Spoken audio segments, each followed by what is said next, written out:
کہ یوسف کو جیل سے نکال کر میرے پاس لایا جائے۔ میں چاہتا ہوں کہ وہ میرے قریب رہیں اور میرے خاص مشیر بنیں۔ جب حضرت یوسف علیہ السلام بادشاہ کے دربار میں حاضر ہوئے تو بادشاہ نے کہا، یوسف، آج سے تم ہمارے دربار میں معزز اور قابل اعتماد فرد ہو۔ بادشاہ نے ان کے علم، امانت داری اور بصیرت کو دیکھتے ہوئے انہیں مصر کا خزانہ دار یعنی وزیر خزانہ مقرر کر دیا۔ حضرت یوسف علیہ السلام نے خود کہا، مجھے ملک کے خزانے کی ذمہ داری دے دیجیے کیونکہ میں امانت دار اور معاملہ فہم ہوں۔ یہ وہ لمحہ تھا جب اللہ نے حضرت یوسف علیہ السلام کو کنویں کی گہرائیوں سے نکال کر مصر کی سب سے بڑی سلطنت کے اعلیٰ عہدے پر فائز کر دیا۔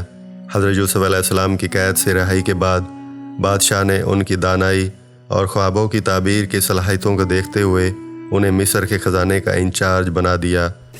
انہوں نے 7 سال تک قحط کے آنے سے پہلے گندم کو محفوظ کیا، جس کی وجہ سے مصر میں خوراک کی کمی نہ ہوئی، جبکہ ارد گرد کے علاقوں میں شدید قحط پڑا۔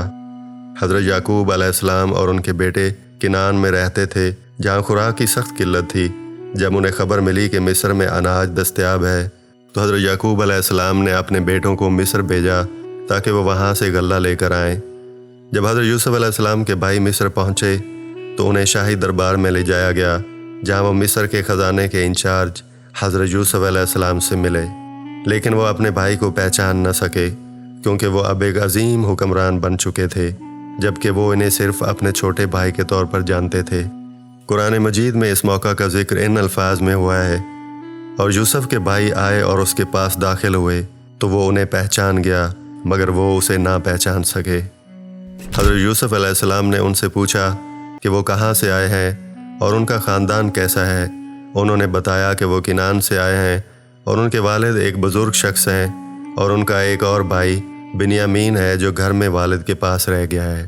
یہ سن کر حضرت یوسف علیہ السلام نے حکمت سے ایک تدبیر سوچی تاکہ اپنے بھائی بنیامین کو بھی مصر بلا سکے۔ حضرت یوسف علیہ السلام نے بھائیوں کو عزت سے غلہ دیا اور ساتھ میں کہا، تم اگلی بار اپنے بھائی بنیامین کو بھی ساتھ لانا تاکہ میں یقین کر سکوں کہ تم سچے ہو۔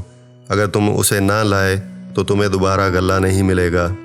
بھائیوں نے وعدہ کیا کہ وہ اپنے والد کو قائل کرنے کی کوشش کریں گے تاکہ بنیامین کو مصر لے جا سکیں۔ حضرت یوسف علیہ السلام نے ان کے غلے کے سامان میں خفیہ طور پر ان کی رقم واپس رکھوا دی تاکہ جب وہ گھر پہنچیں تو انہیں احساس ہو کہ مصر کا حکمران کس قدر نیک اور سخی شخص ہے۔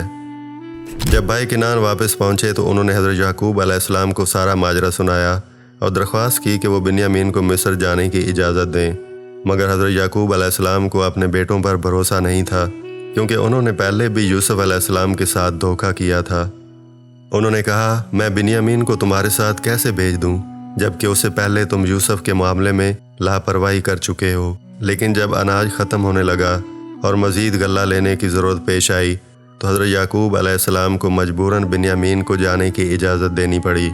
البتہ انہوں نے بھائیوں سے قسم لی کہ وہ بنیامین کی حفاظت کریں گے اور اسے کسی بھی صورت میں نقصان نہیں پہنچنے دیں گے۔ جب بھائی دوبارہ مصر پہنچے تو بنیامین بھی ان کے ساتھ تھے۔ حضرت یوسف علیہ السلام نے اس موقع پر بنیامین کو علیحدگی میں بلایا اور کہا، میں تمہارا بھائی یوسف ہوں، گھبراؤ مت، اللہ نے ہماری ملاقات ممکن بنا دی ہے۔ بنیامین حضرت یوسف علیہ السلام سے مل کر بہت خوش ہوئے۔ حضرت یوسف علیہ السلام چاہتے تھے کہ بنیامین کو اپنے پاس ہی رکھیں، اس لیے انہوں نے ایک اور تدبیر سوچی۔ جب بھائی اناج لے کر جانے لگے تو حضرت یوسف علیہ السلام نے اپنے شاہی پیمانے جو کہ ایک سونے کا پیالہ تھا اس کو بنیامین کے سامان میں رکھوا دیا۔ پھر جب قافلہ نکلنے لگا تو ایک منادی نے اعلان کیا، اے قافلے والو، تم میں سے کسی نے بادشاہ کا پیالہ چرایا ہے۔ بھائی حیران رہ گئے اور کہنے لگے، ہم چوری نہیں کرتے، اگر کسی کے سامان میں پایا گیا تو تمہیں اختیار ہے کہ تم اسے روک لو۔ جب تلاشی لی گئی تو پیالہ بنیامین کے سامان سے برآمد ہوا، جس پر فیصلہ ہوا کہ بنیامین کو بادشاہ کی خدمت میں روک لیا جائے گا۔ بھائی بہت پریشان ہوئے اور انہوں نے حضرت یوسف علیہ السلام سے درخواست کی کہ بنیامین کو رہا کر دیں، مگر حضرت یوسف علیہ السلام نے کہا کہ وہ انصاف کے مطابق فیصلہ کریں گے۔ بھائیوں نے کہا کہ اگر ہم بنیامین کو لے کر واپس نہ گئے تو ہمارے والد بہت غمزدہ ہوں گے، لیکن حضرت یوسف علیہ السلام نے اپنا فیصلہ برقرار رکھا۔ سب بھائی مایوس ہو کر واپس چلے گئے، مگر ان میں سے سب سے بڑے بھائی نے کہا، میں واپس نہیں جاؤں گا جب تک والد ہمیں معاف نہ کریں یا اللہ کوئی اور راستہ نہ نکالیں۔ جب حضرت یوسف علیہ السلام نے اپنے بھائی بنیامین کو اپنے پاس روک لیا تو باقی بھائی کنعان واپس گئے اور اپنے والد حضرت یعقوب علیہ السلام کو ساری صورتحال بتائی۔ اس خبر نے حضرت یعقوب علیہ السلام کو شدید صدمہ پہنچایا اور وہ اتنا روئے کہ ان کی بینائی کمزور ہو گئی، لیکن انہوں نے اللہ کی رحمت سے امید نہیں چھوڑی اور اپنے بیٹوں کو دوبارہ مصر بھیجا تاکہ وہ یوسف اور بنیامین کے بارے میں معلومات حاصل کر سکیں۔ قرآن میں اس کا ذکر یوں ہوا ہے، حضرت یعقوب علیہ السلام نے اپنے بیٹوں سے کہا، اے بیٹو، جاؤ اور یوسف اور اس کے بھائی بنیامین کی جستجو کرو اور اللہ کی رحمت سے مایوس نہ ہو۔ چنانچہ بھائی ایک بار پھر مصر پہنچے اور حضرت یوسف علیہ السلام کے دربار میں حاضر ہوئے۔ اس بار وہ سخت عاجزی اور ندامت کے ساتھ آئے کیونکہ ان کے پاس کوئی بہانہ یا طاقت نہ تھی۔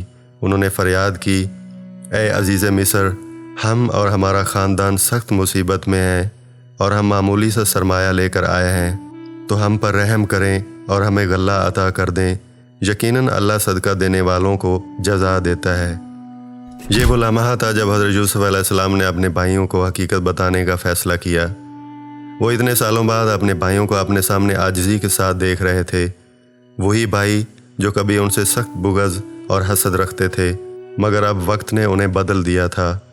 حضرت یوسف علیہ السلام نے نرمی اور محبت کے ساتھ پوچھا، کیا تمہیں معلوم ہے کہ تم نے یوسف اور اس کے بھائی کے ساتھ کیا سلوک کیا تھا جب تم نادان تھے؟ یہ سن کر بھائی حیرت میں پڑ گئے۔ انہیں احساس ہوا کہ یہ شخص جو ان سے یہ سوال کر رہا ہے وہی یوسف ہو سکتا ہے، لیکن وہ یقین نہیں کر پا رہے تھے۔ تب حضرت یوسف علیہ السلام نے خود ہی انکشاف کیا، میں یوسف ہوں اور یہ میرا بھائی بنیامین ہے۔ اللہ نے ہم پر احسان کیا ہے۔ جو شخص تقوی اختیار کرتا ہے اور صبر کرتا ہے، اللہ اسے بہترین جزا دیتا ہے۔ یہ سن کر بھائی شرمندہ ہو گئے اور بے حد ندامت محسوس کی۔